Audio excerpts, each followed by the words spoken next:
জায়গা নাই। What is this? Media কেন টাকা লাগবে না? সারা দেশের মানুষের টাকাই থাকবে, শুধু আপনাদের কাছে আমার বিবেচনা বুঝে আপনারা যৌক্তিক ভাবে বের হয়ে যান। আপনাদের জায়গায় আমি থাকলে আমি হয়তো থাকতাম না, বের হয়ে যেতাম। তারপর আল্লাহর রাস্তায় আমি বলার ব্যবস্থা নাই। অবশেষে লন্ডনে ধরা খেয়েছেন ব্যারিস্টার সুমন। শেখ হাসিনার পতনের পর খবর নেই ব্যারিস্টার সুমনের, তবে কয়েকদিন ধরেই জানা গেছে তিনি আত্মরক্ষার জন্য আগেই দেশ ছেড়ে পালিয়ে গেছেন।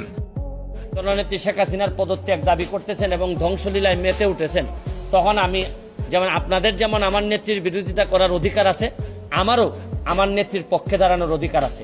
আমি এই সস্তা জনপ্রিয়তার জন্য এখানে ভাইরাল হইতে আসি নাই। অবশেষে লন্ডনে প্রবাসী বাঙালিদের কাছে ধরা খেয়েছেন আলোচিত ব্যারিস্টার সুমন। এ সময় ব্যারিস্টার সুমনকে চরম কটাক্ষ করেছেন প্রবাসীরা, সরকারের দালাল বলেও অপমান করেছেন। ছাত্রছাত্রীদের উপর